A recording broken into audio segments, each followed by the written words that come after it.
Kakinada rural Kovada గ్రామానికి చెందిన గర్భిణి వి శిరీష ఆమె ప్రసవం అయిన శిశువు ప్రాణాలను కాపాడేందుకు చాలా ప్రయత్నించామని అయినా వారు మరణించడం తమకు అత్యంత బాధ కలిగించిందని కాకినాడ రమ్య ఆసుపత్రి వైద్యులు పితాని అన్నవరం ప్రభావతులు ఆవేదన వ్యక్తం చేశారు.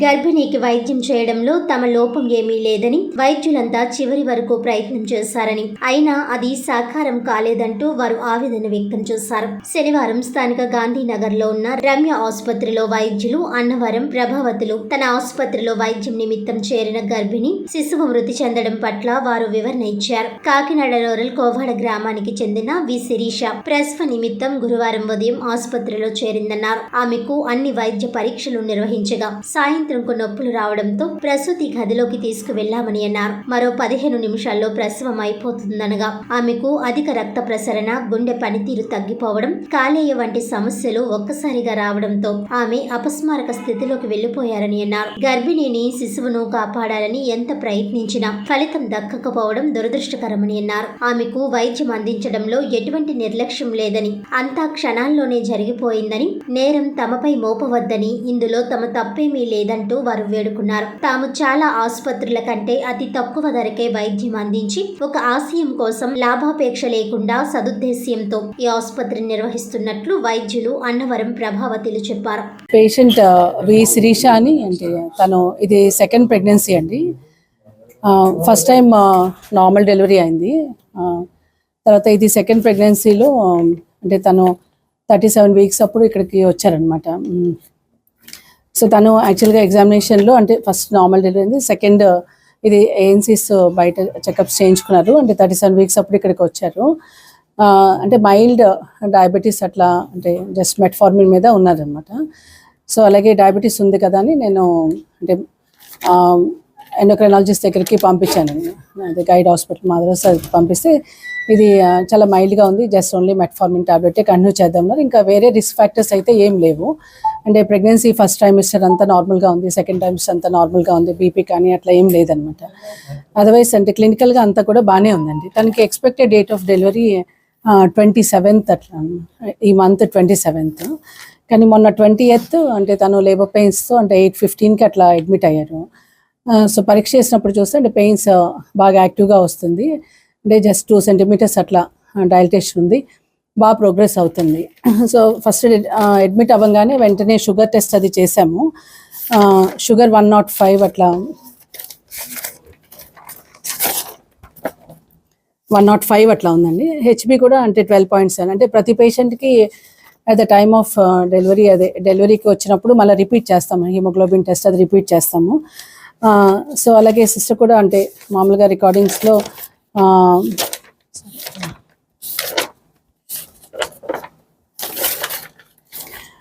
రాగానే అంటే ఎన్ఎస్టీ అది తీస్తాం, బేబీ యాక్టివిటీ ఎట్లా ఉంది అనేది. సో గ్రాఫ్ అంతా కూడా చాలా బాగుందనమాట. సో 8:59 తర్వాత పేషెంట్కి మళ్ళా ఆల్మోస్ట్ 10 o'clock అట్లా చూసినప్పుడు ఫుల్లీ ఎఫేస్డ్, అంటే 4 సెంటీమీటర్స్ డైలటేషన్ ఉంది, అంటే బాగా ప్రోగ్రెస్ అవుతుంది. హార్ట్ బీట్ అంతా రెగ్యులర్గా ఉంది. అంటే పేషెంట్ రొటీన్గా ఎనిమా అది ఇచ్చి అంటే లేబర్ రూమ్లోనే ఉంచాము. కరెక్ట్గా అంటే 11:30కి అట్లా మళ్ళీ 8 సెంటీమీటర్స్, అంటే ఆల్మోస్ట్ ఇంకా హెడ్ కిందకు వచ్చేసి. మేము ఇక యాక్చువల్గా మీ అందరికీ తెలుసు, మేము రాకముందర కాకినాడలో మెజారిటీ ఆఫ్ ది హాస్పిటల్స్లో నార్మల్ డెలివరీస్ లేవు.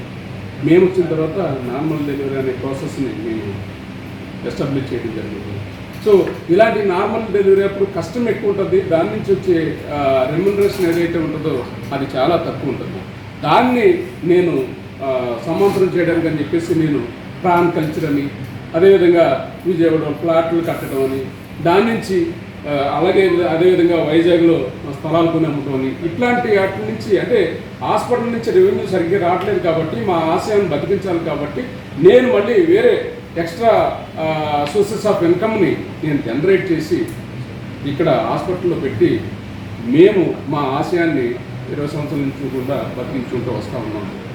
గత కొంతకాలంగా అంటే ఇప్పటివరకు అంటే 18 సంవత్సరాల నుంచి 19 సంవత్సరాల నుంచి బాగానే ఉంది. కానీ 1 year నుంచి కొంతమంది వ్యక్తులు మిమ్మల్ని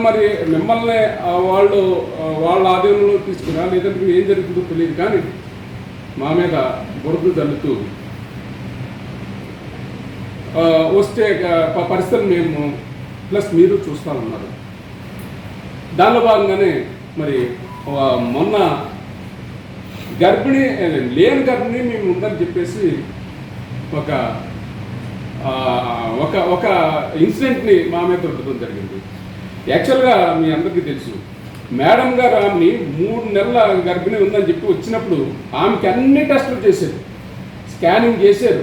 అదేవిధంగా బి ప్రోటీన్ అని ఉంటుంది, అది అంటే ప్రెగ్నెన్సీ ఉందా లేదని చెప్పడానికి అని చెప్పేసి అది చేసే టెస్ట్ అది చేశారు.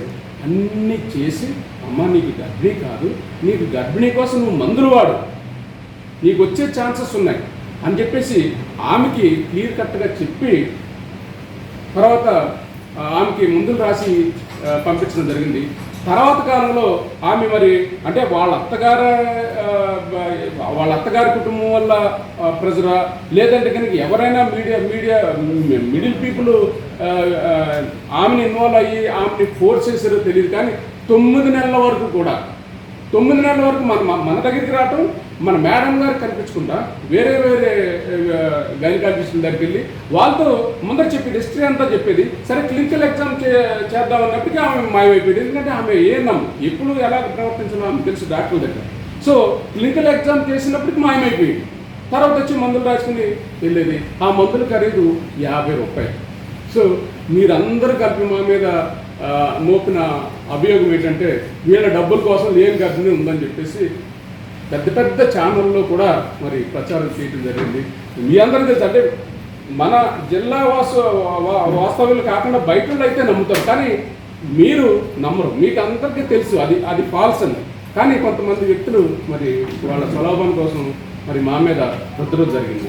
అదేవిధంగా మొన్న ఇంకోటి ఒక ఆర్థోపెడిషన్ నా ఫ్రెండ్ ఉన్నాడు, ఆయన ఏదో కేసు పెట్టుకుంటానంటే ఒక థియేటర్లో పెట్టడం జరిగింది. సో నేను నా ఫ్రెండ్ కాబట్టి ఇచ్చాము.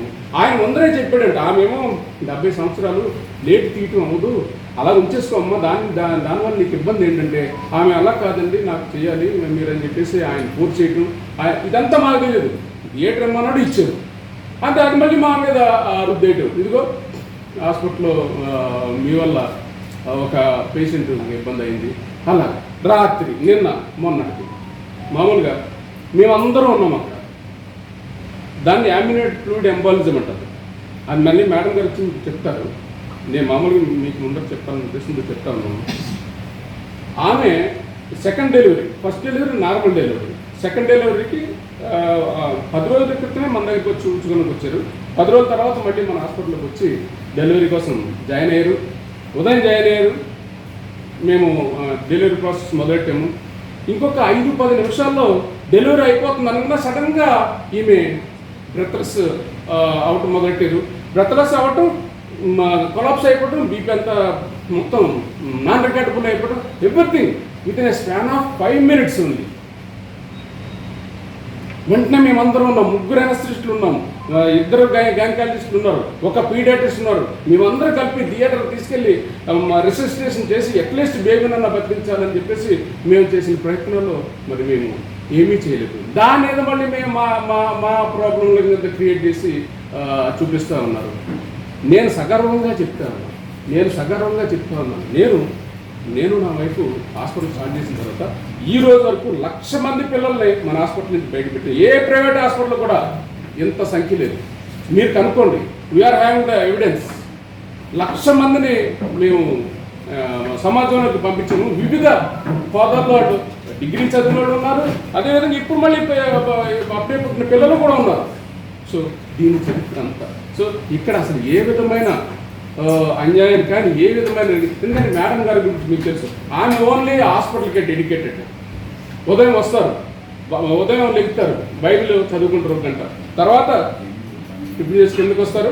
రాత్రి 12 గంటల వరకు కూడా ఆమె పేషెంట్లతోనే ఉంటారు. ఆ వచ్చే పేషెంట్ని సొంత బెడ్లలో చూసి నిన్న జరిగిన దానిలో మాకు మందు రూపంలో మేమైతే ఫ్రీగా సర్వీస్ చేస్తాం, కానీ బయట నుంచి వచ్చిన డాక్టర్స్కి 10,000, థియేటర్లో డ్రగ్స్కి 10,000. వాళ్ళు పైసా పే చేయలేదు, ఎందుకంటే మేము ఎవరి దగ్గర కూడా అడ్వాన్స్ పే చేయించుకోం.